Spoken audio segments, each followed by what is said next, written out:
Medieval people would burn you alive for witchcraft over literally anything. Here's just how crazy things got. Birthmarks. Imagine you're a person in the 15th century.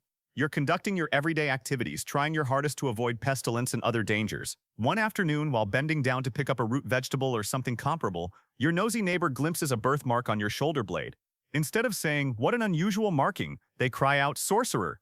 Soon after, you're confronting an accusation of witchcraft. What made birthmarks so dangerous? In that historical period, they were known as symbols placed by Satan. People actually believed the devil personally came down to the mortal realm, placed a tiny mark upon your flesh, and announced, "You now belong to the forces of evil." The foolishness continues further. Folks thought these devil's marks had been made insensitive through supernatural forces. Witch hunters would pierce these markings with sharp pins to test if you experienced sensation. No pain felt? You've just been verified as practicing witchcraft. However, certain hunters used deceptive pins, the type that seemed to pierce the flesh but actually didn't. And if you displayed any discomfort, which is reasonable since being pierced hurts, they would claim that you are pretending. No matter what, victory was impossible for you. Sleepwalking. In previous eras, supernatural beliefs encompassed virtually everything. And observing someone wandering around after dark, eyes shut, muttering nonsensically, that definitely seemed like behavior associated with witches. Scientific knowledge wasn't present to clarify, "That's just Uncle Ted suffering from a sleep condition." The response was closer to, "Uncle Ted is communicating with the devil. Get the burning torches." Suppose you uttered some phrases while roaming in your slumber. Today, that's barely worth mentioning. But back then, even the smallest murmur during sleep might be seen as speaking evil incantations. And if something bad happened the next day coincidentally, maybe the blacksmith's horse becomes sick, whom would everyone blame? Exactly, unfortunate Uncle Ted. Somnambulism during the medieval period was extremely dangerous. One instant you're resting peacefully in your bed, experiencing visions of feudal existence. The next instant you're at the center of a witchcraft accusation in your village. Whistling. That's right. Whistling was deemed questionable. In certain places, particular songs were believed to possess mystical powers. One specific melody, when whistled, was thought capable of summoning winds powerful enough to launch your neighbor's rooftop soaring like a feudal flying disc, while another apparently could curdle milk. Honestly, if you had the capacity to conjure magic by whistling, wouldn't you select something grander than ruining Bertha's breakfast beverage? Nevertheless, I shouldn't judge what sorcerers deemed important. The tune wasn't your only worry. Where you whistled could also create issues. Whistling near certain trees? That obviously indicated you were meeting with other witches. Whistling while walking past a graveyard? A clear indication of trying to raise the dead. Whistling inside a religious building? Completely unacceptable. Folks even believed specific melodies enabled conversation with animals. Imagine this. You're doing your business, whistling a song, when a bovine suddenly notices you. The next thing you know, you're being dragged to the village center just because Bessie the cow displayed excessive curiosity in your whistling. You were left-handed. Since the majority of people are right-handed, being left-handed has consistently appeared rather strange. In the medieval era, though, folks believed the devil himself preferred using his left hand. So if you utilized your left hand, people concluded you engaged in sorcery. The circumstances become even stranger. Left-handed people had their statements rejected in court cases. Even when you were being completely honest and sincere, individuals would declare, "That's the devil talking through you." So if you're left-handed and reading this, be grateful for existing in contemporary society.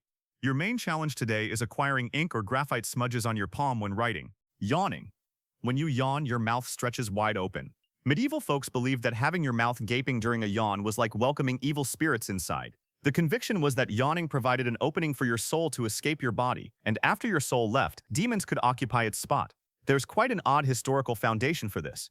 During the bubonic pestilence, fatalities were widespread, and one major symptom, constant yawning. Individuals at that time rationally linked these occurrences in characteristic medieval logic. They concluded that yawning was the method death used to claim souls.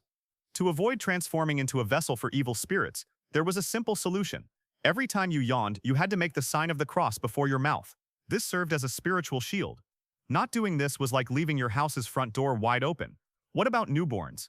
They weren't exempt either. When infants yawned and couldn't yet perform the cross sign on their own, an adult had to do it for them.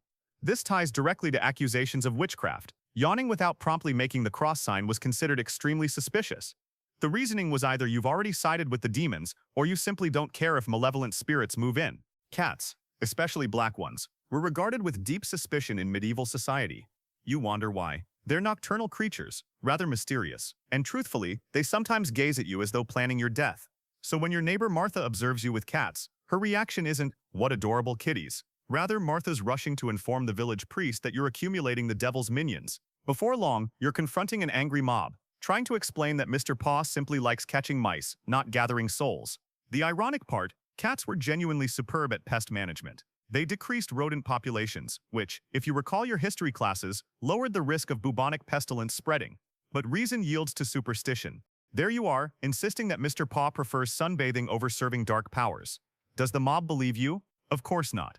To them, every purr is a spell being cast, and every meow is speaking with the underworld. Cats sneezed near you. We've already discussed how cats were regarded as close associates of the devil himself. Right? That's fundamental medieval superstition information. When a cat sneezed close to you, folks understood this as the cat speaking with you. Here's their logic. A cat sneezes beside you. Cats are partners with Satan, so you must also be companions with the devil. And in your superstitious neighbors' minds, what did that label you? A witch, obviously. Brewing beer. Nowadays, crafting your own beer is simply a fashionable hobby. But in medieval society, beer production was common, and women were the primary practitioners of this craft. That's right. Long before bearded gentlemen in flannel became synonymous with it, medieval women were the ones producing beer. If you were a woman whose beer was remarkably excellent, you could face serious trouble. Imagine your beer gains popularity across the village. It's so flavorful that folks start wondering about your technique.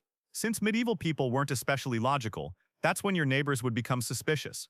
And what's the outcome of suspicion? Rumors start spreading, and before long, there are allegations about you chanting spells over your brewing pot, because obviously that's the only possible reason for such delicious beer. Let's look at what a standard medieval brewing setup resembled. You had your brewing equipment, a huge cauldron for the beer, a sturdy wooden stick for stirring, and maybe a few cats roaming around to keep your grain safe from mice. Pretty standard brewing setup, but this arrangement also perfectly fits the traditional witch image. Large cauldron for magical brews? Check. Stick that looks like a broomstick? Check. Cats, well, we've already covered their alleged partnership with the devil. So that's how the witch stereotype we recognize today originated. Being too good at making cheese. Consider this situation. You're living in a small village where everyone tries to make cheese, but yours is just exceptional. It's remarkably creamy, tastier than a king's feast, and always literally every single time comes out perfect. Meanwhile, your neighbor Dave, his cheese is a disaster. It looks like he's trying to invent a new type of rubber. And don't even bring up old Betty's cheese. It could function as construction material. Yet there you stand, making perfect cheese every time. Folks start wondering, why is their cheese so much better? What secret are they employing? Back then, people had zero knowledge of how bacteria and temperature were essential to cheese production. They saw someone succeeding at cheese making, and their brains leaped to one explanation: witchcraft. So rumors start flying. They believe you're somehow stealing the goodness from their cheese. The notion was that a witch could magically drain quality from someone else's cheese and add it to her own. It sounds ridiculous, but those were the kinds of ideas prevalent in those times. Having double yolk eggs. Imagine being a woman in 16th century France. Your hens start laying eggs with double yolks. Today you'd likely think, excellent, bonus protein. But back then the response was completely different. Double yolk eggs were commonly seen as unnatural, a break from nature. And who could be responsible for such anomalies? A witch, of course. Folks either believed you had cursed your own hens, or you were using these strange eggs in witchcraft rituals. That's all for today's content. I'll be producing similar videos in the future. Subscribe to see them.